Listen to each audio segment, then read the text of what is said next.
Silenziosa sugli aghi di pino, su spinosi ricci di castagna.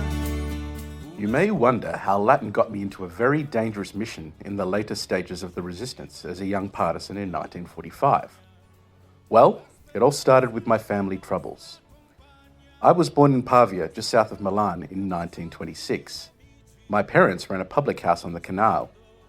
Unfortunately, they didn't get on well together, so before we were 16, my sister and I were taken from them and placed in 2 different industrial schools on the order of a judge.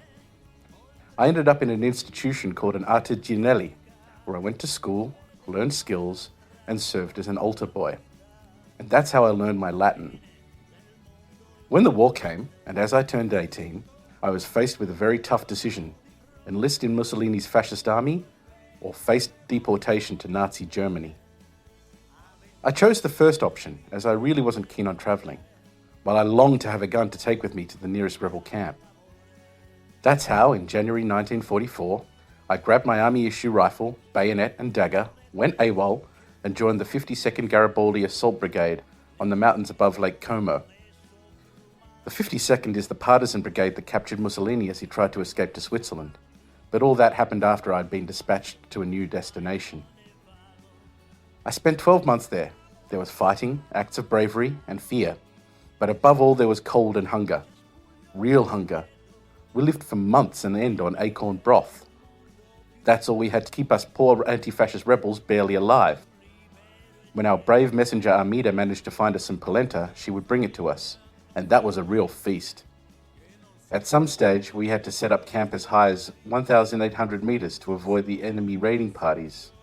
So Armida had to climb all the way there, hoping the guards would believe the story that the big round lump under her dress was just a sign of her pregnancy.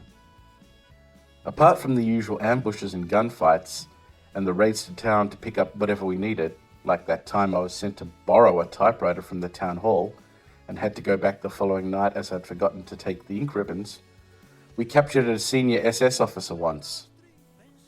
He was a nice man. He had fought in Stalingrad and left an arm in the siege. He spent 42 days with us and he was treated like a king.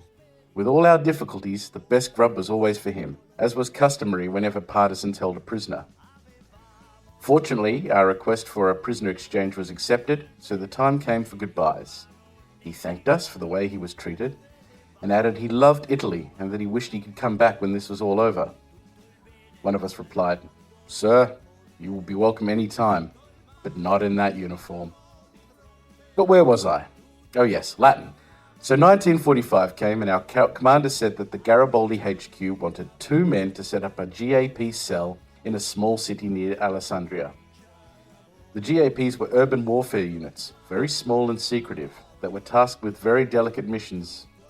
Sabotage, often involving the use of explosives, freeing prisoners from jails, assassinating senior fascist and Nazi officers, and such like. "Does anybody here have Latin?" Commando Pedro asked. Erasmo, who had trained to become a priest, was the obvious candidate. Then I said, "I was an altar boy for 6 years." So he asked me to recite some prayers, and after a few lines he said, "Stop! You know more than a bloody bishop." So Erasmo and I set off towards our destination, and there we found out why Latin was such an important requirement. We were given priest robes and sent on our mission, equipped with, apart from the necessary unholy tools, all that was needed for a final anointment.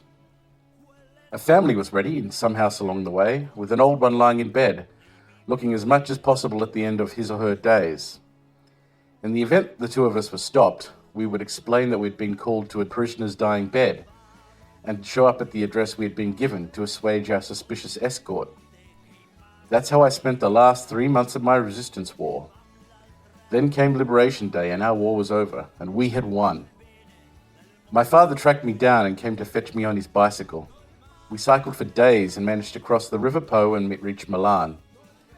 There I became a printer, then moved to Turin, fell in love, and had 2 beautiful daughters. The love of my life sadly left me a few years ago. I'm now 94 and still visit the schools to explain to the young ones how much it costs to win the freedom that most of us take for granted. And I will do it for as long as I live.